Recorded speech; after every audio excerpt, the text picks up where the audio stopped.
Welcome back, everybody. I am DJ Riley, one of the hosts from Boys on the Bench, and I am back with my top 5 NBA picks. Now, before we jump into these picks, make sure that you are checking out this X profile that is linked in the description below, because there I am posting these picks daily on value that we are getting from Daily Grind Fantasy, which you will see me use and interact with and reference honestly in every single one of my picks. And really, it's just a positive EV betting tool that has netted so many people so much profit in the long run. So I will be using this to make a lot of my picks today. So again, make sure that you're checking out that X profile, because I'm posting everything on there, even chalkboard picks, which currently right now, Daily Grind Fantasy does not offer, which I'm trying to exploit as much as I can. I'm trying to look at what other books are offering and then seeing what chalkboard is offering as well. So again, make sure you're checking that out, because I'm dropping picks there daily. Now, jumping into my top 5 NBA picks, we will hop over here to PrizePicks real quick, and we can see that all of my 5 picks are already here in place, with Brandon going less, Domantas Sabonis going more, Ayton going less, Josh Hart going more, and Cade Cunningham going more on his points here. Now, I will go over each of these briefly, starting with Brandon here. Now, if we hop over to Daily Grind Fantasy, we can see that this play here is coming in at 54.14%. So we're getting crazy odds from Daily Grind Fantasy, and the reason that we're seeing this is they're wanting him to go under 16.5 here, giving him that 54.14% chance of hitting. And if we look, every other book is offering him at 115. There's not a single book right now that is currently offering him at that 16.5.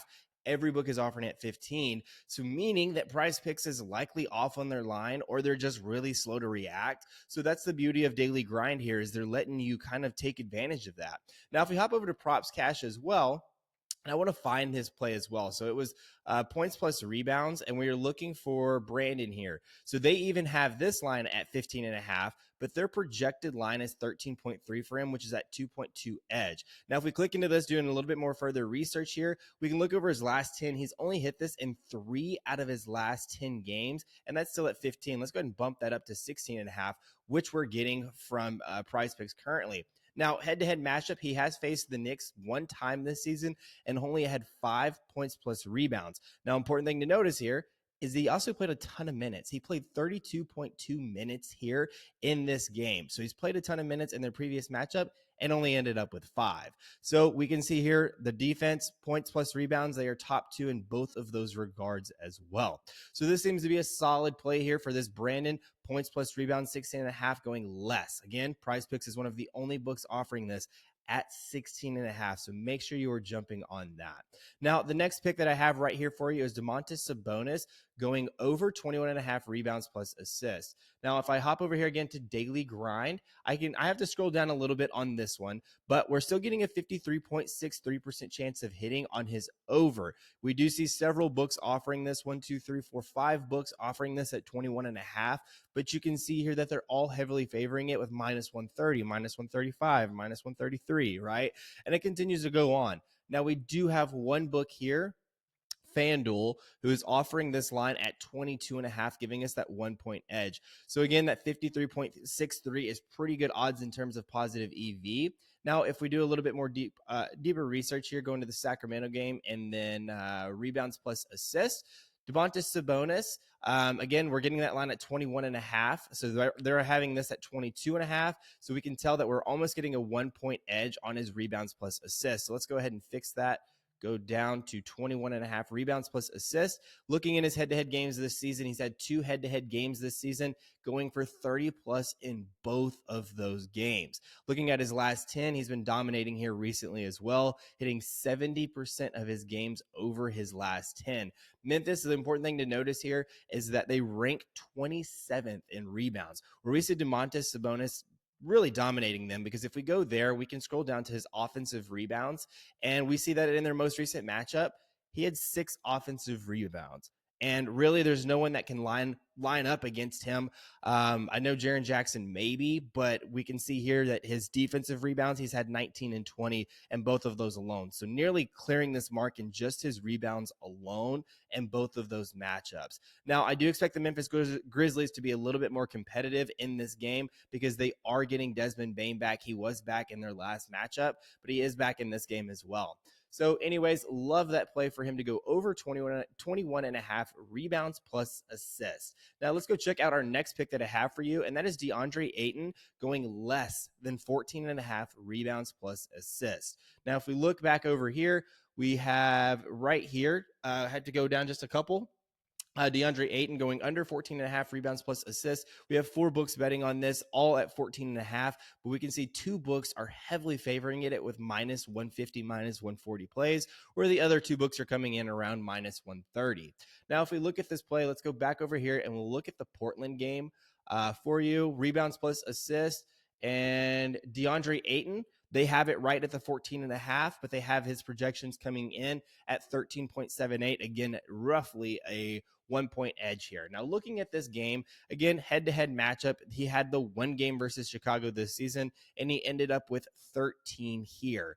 Now, minute-wise, he did play a lot of minutes here at 37.4.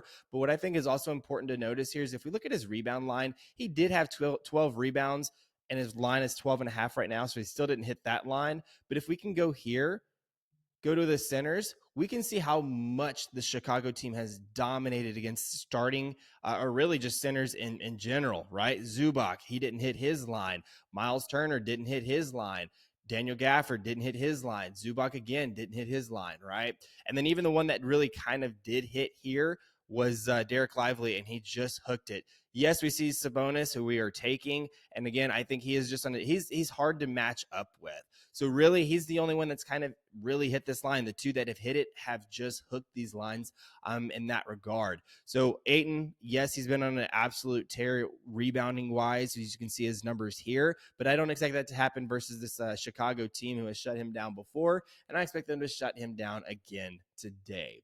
But let's go on to our next pick, and that is Josh Hart going over 21 and a half points plus rebounds here.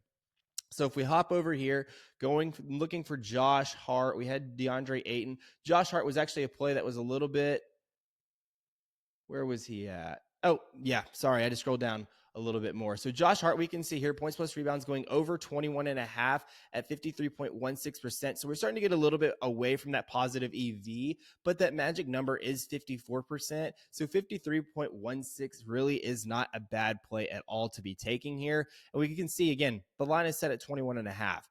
We have several plays 21 and a half, and then the 1 book again coming in at 22 and a half. All right. So then we hop back over here to props cash. We look for that New York Knicks game, and we're going points plus rebounds as well, and looking at what they have for Josh Hart.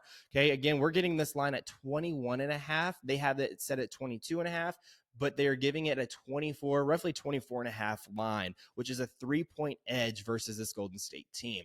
So let's go ahead and fix this line to 21 and a half for us, and we can see here at 21 and a half, he has cleared this line 9 out of his last 10 games, which is absolutely insane. Head-to-head matchup, though, in the 1 game that he's played against them this season on February 29th, he had 32 points plus rebounds, so absolutely got past this line. He did play a ton of minutes of 47, so meaning that this game likely went to overtime. I don't think he played everything but 40 seconds in this game, so this game likely went to overtime, but you can tell he cleared it by 10 plus here. So he more than likely had this line hit well into before even going into the overtime game. Now, he didn't shoot well. He had a ton of opportunities, which is a good sign.